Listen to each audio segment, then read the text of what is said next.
Thanks for joining us. I'm Tiffany Chan with the WBZ News Update. Our top stories. Brockton police are investigating a crash involving a pickup truck that was found on top of two parked vehicles. Take a look at these images on your screen. Police say they were called to Montello Street just after 2:30 this morning. They found the truck on top of the vehicles with no occupants inside. We're told the driver was traveling south when, for unknown reasons, lost control of the vehicle. Police say the truck hit a fire hydrant, crashed into the front porch of a home before landing on the vehicles. If you have any information on the driver's identity, please call police. And this fire in Beverly sent two people to the hospital with burn injuries. Fire officials tell us this was just before 7 this morning at a wood frame home. You can see the heavy smoke there. Crews were able to put it out. The cause of the fire is still under investigation. Patients are scrambling for care after a cancer center at Good Samaritan Medical Center in Brockton suddenly shut down. The Hematology and Oncology Infusion Center is run by the troubled Steward Healthcare System. A spokesperson for the company said the closure is because a physician left, and they do plan to reopen when a replacement is found. Patients are being referred to other treatment centers in Brockton, Taunton, and Weymouth. And a beautiful and sunny start to the weekend. Let's get a check of the forecast with meteorologist Jason Michael. 50 degrees, standing tall here, and also below average, I will point out. Subsiding air equates some more stability across the area, and that's what we're dealing with today. And even so, into the afternoon, sunshine has really overspread the region in a wonderful way. Temperatures will get back into the 40s overnight tonight, no 30s, so don't expect the chill factor to stick around.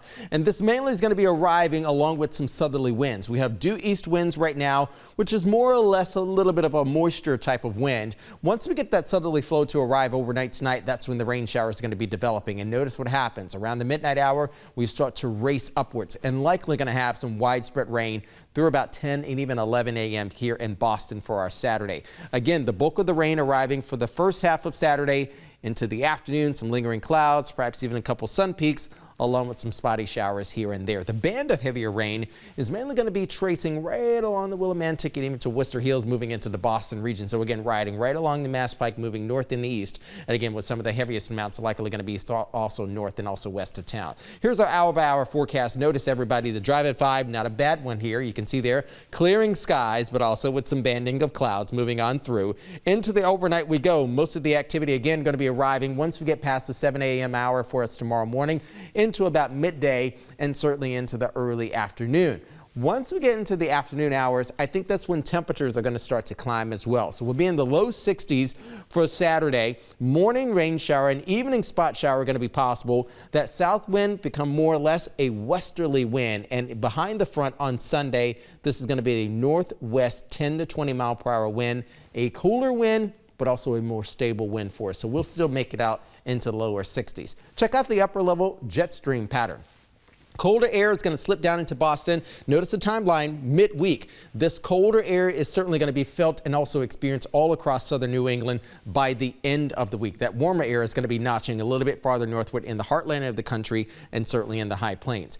WBZ is proud to sponsor and also partner with Johns Hopkins and even the CDC as we track very closely norovirus. This is the 3-week average for the Boston area, and you'll notice we're starting to crest at about between 12 and 16%. And statistically, once we get into late April and certainly by early May, the norovirus begins to calm back down. So we'll start to really take a close eye at this and also eye it for us once we get into early May. Here's the next 7 forecast. Once we get into Earth Day next week, we'll be in the low 60s in the daytime. Plenty of sunshine both Monday and Tuesday. A few showers to develop on Wednesday, and there is the cold front, friends. Highs will go from the low 60s on Wednesday to the lower 50s, struggling to make it out of the 40s on Thursday in the afternoon. Tiffany? Jason, thank you. I'm Tiffany Chan, and this has been a WBZ News Update. Have a great day.